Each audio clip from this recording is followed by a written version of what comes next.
அண்மைச் செய்தி நெல்லை வண்ணாரப்பேட்டையில் போராட்டத்தில் ஈடுபட்டு வந்த ஓய்வு பெற்ற அரசு போக்குவரத்து ஊழியர்கள் கைது செய்யப்பட்டிருக்கிறார்கள். இதனை நாம் அண்மைச் செய்தியாக பார்த்து வருகிறோம்.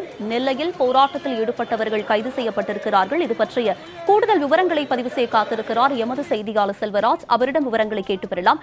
செல்வராஜ், சொல்லுங்க, தற்போது போராட்டத்தில் ஈடுபட்டு வந்த ஓய்வு பெற்ற அரசு போக்குவரத்து ஊழியர்கள் கைது செய்யப்பட்டிருக்கிறார்கள். இந்த கைதுக்கான காரணம் என்ன? எத்தனை பேர் கைது செய்யப்பட்டிருக்கிறார்கள்?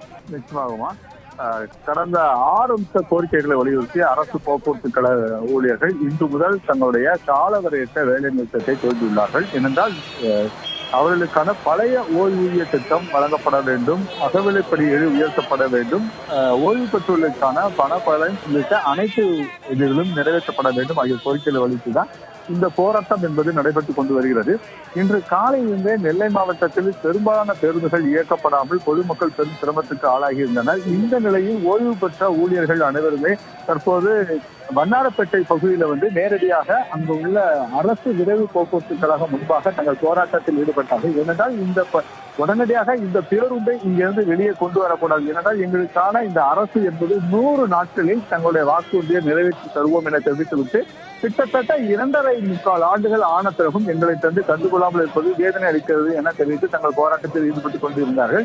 திடீரென ஓய்வு பெற்ற அரசு போக்குவரத்து கழக ஊழியர்கள் பலர் திடீரென வண்ணாரப்பேட்டை பிரதான சாலையிலே தங்கள் மறியல் போராட்டத்தில் ஈடுபட்டார்கள்.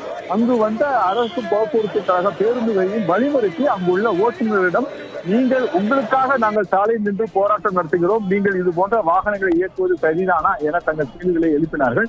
இதனால் அந்த பகுதியில் ஒரு பதட்டமான சூழ்நிலை என்பது நிலவியது. இதைத் தொடர்ந்து போலீசார் அவருடன் பேச்சுவார்த்தை நடத்தி நீங்கள் நேரடியாக இங்கிருந்து கலைந்து செல்லுங்கள் என தெரிவித்தார்கள். ஆனால் கலைந்து செல்வதற்கு ஓய்வு பெற்ற அரசு போக்குவரத்து கழக ஊழியர்கள் மறுத்துள்ளார்கள். ஏனென்றால் நாங்கள் வீட்டிலிருந்து வரும்போதே எங்களுக்கு தேவையான மருந்து, மாத்திரைகள் மற்றும் உடைகளை நாங்கள் நேரடியாக கொண்டு சென்று வந்துள்ளோம். இந்த அரசுக்கு இந்தியாவில் தெரியட்டும், நேரடியாக எங்களை கொண்டு போய் பாளையங்கோட்டை மத்திய சிறைச்சாலையில் கொண்டு போய் அடையுங்கள், இல்லை என்றால் வேறு ஏதோ ஒரு துறையில் சென்று எங்களை அடையுங்கள். நாங்கள் மருந்து வாங்குவது கூட பணம் இல்லாமல் நாங்கள் இருந்து கொண்டே இருக்கிறோம். யாருடைய அப்பன் பணம் என கேட்கக்கூடிய சூழ்நிலையில் தங்களுடைய இது போன்ற ஒரு வாக்குவாதத்தில் காவல்துறையிடம் ஈடுபட்டார்கள். இதைத் தொடர்ந்து அவர்கள் மறியல் ஈடுபட்ட சுமார் 50க்கும் மேற்பட்ட போலீசார் அரசு போக்குவரத்து ஓய்வு பெற்ற தொழிலாளர்களை போலீசார் கைது செய்தனர். உங்களுடைய விவரங்களுக்கு நன்றி செல்வராஜ்.